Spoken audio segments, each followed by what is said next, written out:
Welcome to another edition of The Calm in the Storm. This is a chillTV series about how people deal with sudden change. And we've been fortunate enough to have as our guide through this journey, Kim Self, an entrepreneur and importer in Chilliwack, but also a graduate in marriage and family studies at the University of San Diego. Now, we've been dealing with some very heavy issues in the first 3 episodes. Episode 1 was staying safe in the storm. What was that all about? That had to do with our initial response when a change first comes on us. At that time, we were talking about the pandemic, and I had gone through several hurricanes and several major dangerous events in life, and we talked about some of those and what you do when you're in those initial stages just to make sure you're safe. The timing was really good on that because you approached us about doing this series just as the pandemic was hitting, so amazing timing. Episode 2, the terrain of change. That had to do with a little tool that we created called Carrots, and it is a topographical map of change, because all change, no matter if it's social change, pandemic, the loss of a loved one, it may wear different clothing, but all change has the same predictable spine. There are certain stages that you will go through when you're trying to maneuver and respond to change. And it sometimes, well, not sometimes, it always helps to know where you are in the process. And that's what that was about. And so episode 3 today is called You Can Get There From Here, which sounds quite hopeful, Kim. How do we get there from here? Well, the way we do that is with another tool, and I like acrostics because they're easy to carry around in your head. This one is called Orcus, and it came about, actually my mentor introduced me to it, but I've made some adjustments over the years. Through time, I mean, I've spent several years working with nonprofits, doing a lot of counseling, working with a lot of consulting, and change is always a challenge for organizations. And what I'm going to show you today, sometimes you wonder if it's useful for an individual. It is, because anytime you can plan your route, you are much more likely to get there in an efficient manner. But if you're trying to figure out what to do with your business, your organization, any kind of a group function, this is a useful tool. Okay, well, let's get right into the Orcas then. All right. Now, some of the change that I've worked with done with Orcus over the years has to do with the general frustration of any kind of a tool like this.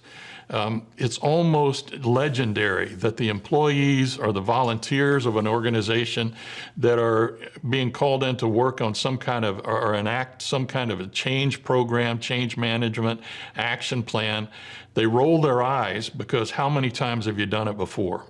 And it's almost just stereotypical that we're going to do it again, and it's going to fizzle just like all the other ones have fizzled. And we have up on the bookshelf, there may be several volumes of the last few action plans. And I kept asking myself, why does it fizzle? What goes wrong? I mean, some of these plans are so sophisticated. They have tons of research behind them. Why don't they work? And then one day it occurred to me.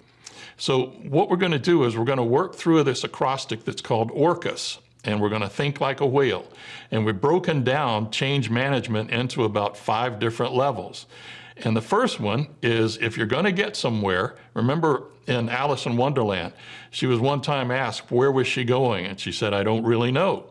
And the response was, well, then you're pretty well likely to get there. So if you don't know where you're going to go, you're never going to know if you're there, where you are. You just wander around wondering what happened.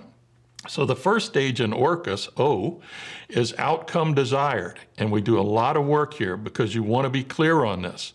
It's extremely important to have a clear focus, because this is the focus stage of where you want to go. And one of the things we suffer from as organizations and as people is the fallacy of infinite goals. Sometimes we try too much. We want to change the world when all we really have to do is a series of small changes that we can control, and we'll get there faster than if we try to change the entire universe, because who can do that? So when we work with our statement of desired outcome, it's really important to be clear on it, because I remember years ago, I was in a seminar with Virginia Satir, and she was a pioneer in systems theory. And one of the things she said is that families and organizations are pretty much like clothing hanging on a clothesline. If you go out and pull on the socks, the underwear is going to jump too. Everything you change is going to affect everything else within the system. And it's important for you to understand that most of the things in your system are going to resist change. We like what's comfortable. We like what's familiar, even if it's not getting us anywhere. Barris, I was going to ask you, but I think I need to phrase it a little better. I was going to ask you if you've ever caught crabs, but I should probably ask if you've ever gone out fishing and harvested a whole bunch of Dungeness crabs. Well, have I ever done that? No, Yeah. I've never harvested a bunch of Dungeness crabs. I've eaten Dungeness crabs. Have you seen a big bucket full of crabs anywhere? Absolutely. All right. Have you ever seen one try to crawl out? That's what they do, right? Yeah. And what happens? Yeah, I think the other crabs don't like it. They Absolutely. grab them and they try to pull them back in. Everyone's trying to crawl out on top of each other. That's right. They just start pulling people back in. And when you start trying to change your situation, don't be surprised if people around you start trying to pull you back to where they're comfortable. So you've got to have some clarity. You've got to have some focus. And that's why we spend a lot of work with this desired outcome phase. And what we always suggest to people is that when you're creating your statement, you want it to have essentially 4 different elements. Number 1, you want it to be a sentence of about 7 words or less. If you can't distill your idea into one simple sentence, you need to work on it a little more, or you're trying for too much. Now, secondly, you want it to be measurable. You want it to be something that's within your control, and you want it to be forward-looking. Now, I said that because there is a pandemic, not only of COVID, but also depression out there. And clinically, it's been shown that depression has certain hallmarks to it. And what often happens with depressed people is their focus is on the past, their focus is on what they cannot control, and their focus is on what they've always done wrong. They're just thinking too big about other things out there, and it's always in the past. So what we're going to do is we're going to look forward, we're going to focus on what we can control, and we're going to have a very clear, concise statement so that we can measure where we're going and know when we get there, know when we're making progress as well. Now, the second level on ORCAS is R, and I'm going to come back to that because the day that it dawned on me what was wrong with most of the action plans I see, it all has to do with the second phase. And it's so important that I'm going to jump over it now. We're going to go through the rest of them and we'll come back to it. You'll see why in a minute. But on ORC for ORCAS, the C level has to do with going to the cupboard. Once you decide where you want to go, it's important to figure out what you're going to need to get there. And there's a book that was written several years ago called Repacking Your Bags. And the concept is brilliant, especially when we think about outfitting ourselves for where it is we want to go in the future, especially during times of great change.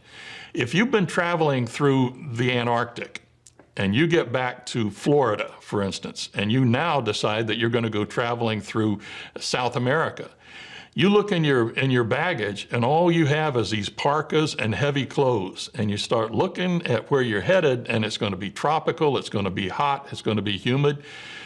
What the first thing you have to do is unpack your bags and repack for where you're going. And that's all we're talking about by heading for the cupboard. What is it you're going to need? What are the obstacles? What are the constraints? What are the things that stand in your way? And then you can ask yourself, some of the valuables that are a part of everybody's cupboard. We often think that the only resource that's important is money, but money is sometimes not the most important thing. There are actually 12 levels of resource. Who can you meet? Who can you be introduced to?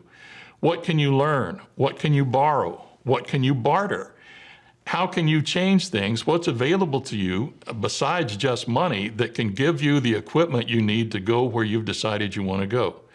And once you've outfitted yourself, the A level on ORCAS has to do with action. You've got to take action.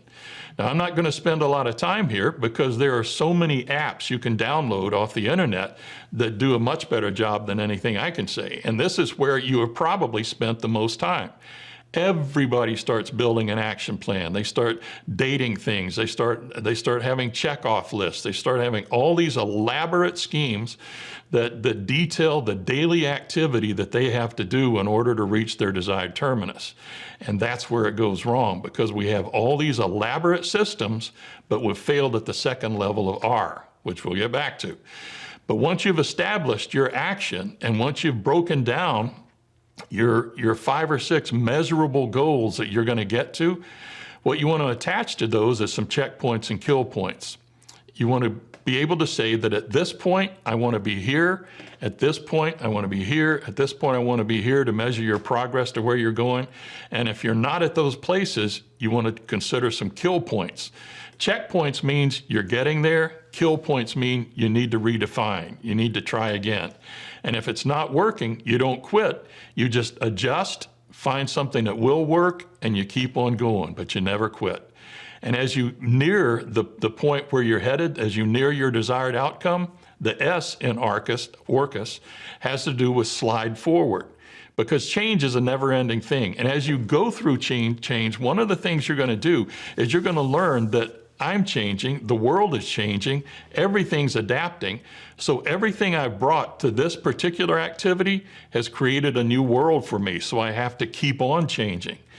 And there's this thing called the sigma curve, and the studies around it show that most ideas, most businesses, almost all thoughts have an arc. There's a curve. They start at a place, they travel up to an apex, and then they begin to diminish. And one of the things that we always suggest to people, that as you start to get near to the desired outcome that you've set for yourself, start planning for your next ORCUS. Where are you going to go next? Where will you go after this? And when you get to about 90% termination, start sliding into the next level. Start sliding into your next action. You're never going to stop. I mean, that change is going to be a part of our life from now on. So set up a system so you can have these successive ORCUS levels, and you'll always be moving somewhere. You're going to go somewhere. But I want to go back to that second one, R, because in ORCUS, ORCAS, the second word is reason. And this is where most plans fail. It's not that they're not sophisticated. It's not that they're well organized. It's that most plans have never really had a big enough reason to make them succeed. If you don't follow through with your plan, there's only one reason. It's not lack of resources. It's always a lack of resourcefulness. None of us have a lack of resources. We just run out of resourcefulness. And the reason we run out of resourcefulness is we didn't spend time doing the why work that we have to do. Our why was too small. So I'm going to go back to Barris again. I want to ask you a question. I want you to play along with me, Barris. All right. I want you to imagine that I've taken you to the edge of a moat. And this moat is about 6 feet deep. It will come up to about your neck.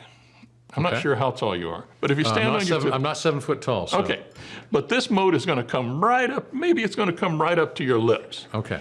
And in this moat, you see some bodies floating from people who have tried to cross it in the past. Oh, dear. Some of them got really, really strained, and there's some vomit in this moat.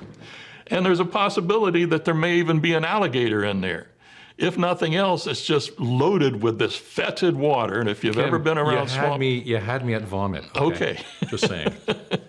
So this is the moat that stands before you. And I'm going to lead you up to the edge of that, and I'm going to say, Barris, if you can cross this moat and break into the castle on the other side of the moat, there is a crisp $10 bill laying on a table just for you. You going to take me up on it? Is this the reason thing? Because that ain't a good reason. What do you mean? It's $10, man. Yeah. Well, not that bad. What, are you weak? You don't have courage? Are you not motivated, my friend? What's wrong with you? Probably a lot of that, but the overarching reason is there's not enough reason. Exactly. And your why is too small. The why is just not big enough to make you face that. Now let's go back to the other side and let me ask you this. You're standing at the edge of that horrible moat, and I tell you that the person you love most in the whole world is in that castle. They're unconscious. They're laying on a couch inside there. And oh, by the way, the castle has just caught fire. Do you think you can cross that moat? Is the $10 bill still available as well? Your loved one's there. Absolutely, of course. Would it make a difference? Absolutely. Well, what if it's hard? It doesn't matter. I mean, you're gonna figure out a way. What if you fail one or two times? You'll die trying. And if that doesn't work, what will you do? If You'll I come die, back from the dead and you'll keep exactly. trying. Yeah, you don't give up. Because if your why is big enough, all of the other stuff doesn't matter. Understood. You know, that's one of the reasons I don't spend a lot of time on the action plan, because that is a great way to avoid making a commitment. We Well, can and get plus all you're these. going to adapt that action plan anyway, probably, Absolutely. depending on what the situation is. Absolutely. But you're right. I mean, if the why is significant enough, you're going to make it happen. You just have to Absolutely. figure it out as you go. So you just solved the puzzle. The reason most of these plans don't work is we spend so much time on the what and so little time on the why. But if our why is strong enough, we will quit smoking. If our why is strong enough, we'll run that half marathon. If our why is strong enough, we'll do whatever it takes to build our business again, to put our family back together again. Nothing will stop us. And if we do fall down, we'll get up, we'll adjust, we'll try something else, and we're going to keep going if our why is big enough. You know, and that's so true. Like even when it comes down to like people that are trying to quit smoking, as you said, or drinking or whatever, and then some people they're not able to do it. Yeah. And maybe for a lot of people it's because they don't have enough reason to do it. It's not important enough. Well, one of the things is that addiction is the number one. Victimhood is the number one addiction in North America. If you have a big enough problem, you can be a very significant person. Mm-hmm. And sometimes we don't turn loose of our problems because it gives us a sense of significance. Yeah. If we can replace that with a desired outcome and we lay that in with a reason that's big enough to motivate us, we can go to the cupboard, find out what we need. We will take the action and we'll keep sliding forward until we become the people we want to become. Yeah, Pandemic, hell, high water, it doesn't matter. If our why is big enough, we're going to do it. People are resourceful. They're going to figure it out as long as there's a reason to do that. Just got to have a big enough why. Very good point. That makes a lot of sense. That's the way it works. So change is going to happen. If at the end of change you're uncomfortable, well, I'm glad, because that's going to keep you on edge. But change is going to keep coming at us, and the fact is we are either going to be a lesson to somebody or we're going to be a warning. And how we handle change is going to determine where we fall into that matrix. And we all have to handle change. I mean, that's just the nature of being alive. So Absolutely. Some very interesting and important stuff that you've uncovered for us today. And anything else for today? That's it for now. That's it for now. So next time, though, maybe you can share a little bit. We're going to be doing episode 4, which wraps everything up, getting leverage for change. What's that all about? There are 3 significant elements that give us leverage on ourselves, and they will keep us propelling forward when we get our big enough why. Great. Wonderful. So thank you so much, Kim. Thank you so much to the audience for watching all 3 episodes. And until next time on chillTV, Getting Leverage for Change, episode 4. Thanks for watching.